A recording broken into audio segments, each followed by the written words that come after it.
All right, so the My Business section. To access the My Business section, on your left-hand side, you want to go down to the bottom left and click Settings. So there you go. And then here, you're going to see My Business. You're going to see Business Profile, My Staff, and Pipelines. I'm going to explain what all three of those are so you can understand the importance.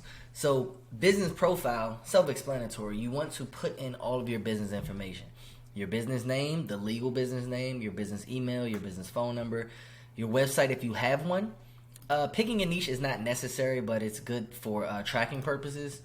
Your business address, you should have a business address. If you have any authorized representatives outside of yourself, you can put them here.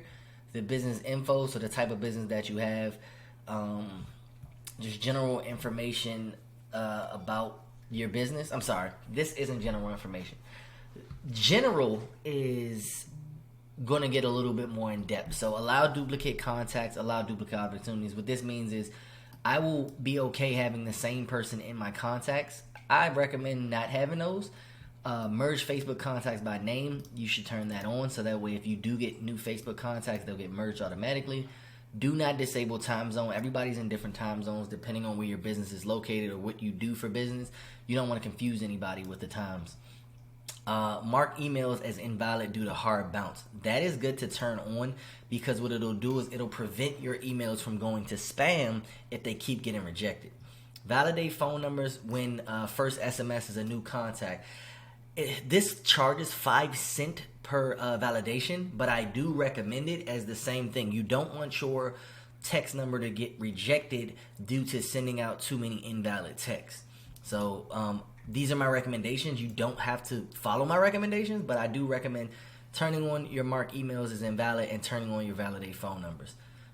Make email compliant by, please do not turn this off, guys. Make email compliant by adding an unsubscribe link to your emails. Do not turn this off or you're at risk of getting your business shut down. Enable/disable depreciate features. So these are older features, campaign and triggers, and you'll learn about them in the training videos area. Don't worry about them too much until you actually understand how they work. And then you can enable a missed call text back.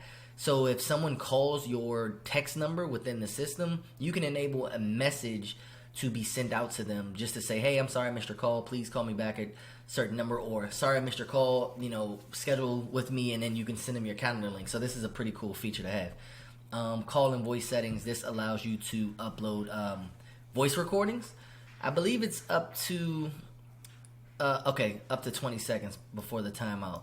So you can upload voice, and these are pretty cool for automations. Maybe if you want to do just a voicemail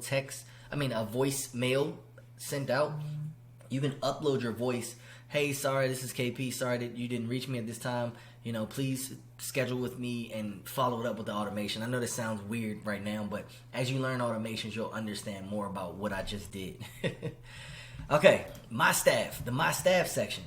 When you have a team or as you grow your team, you want to start adding them as employees here.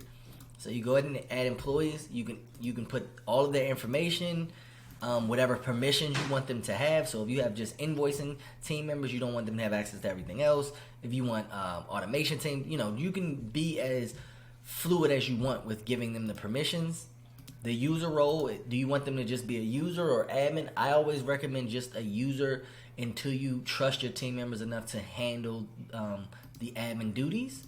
Call and voice settings, if they're allowed to have their own call and voice set messages.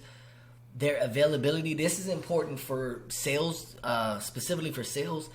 If you have your sales team put their schedule in and they're not available for certain times, when you put out a calendar, it will automatically block those times out for those salespeople to maximize their availability. You don't want people booking calls when you don't have anyone available to take them, because it all lands back to you as the business owner. And then the last thing is the user calendar configuration. They can't configure it here. They actually configure it in a different section, which I'll show you in a different video. And then the last thing is pipelines. So you will not understand pipelines right now. There are, I believe, 4 or 5 different training videos explaining what pipelines are, how they work, and how to use them in the training video section. Once you start building out pipelines, or when you want to build out new pipelines, this is where you'll come to create a new pipeline, and you'll have more understanding after you watch those videos. So this covers the My Business section. Please fill these out before you move on to the next video.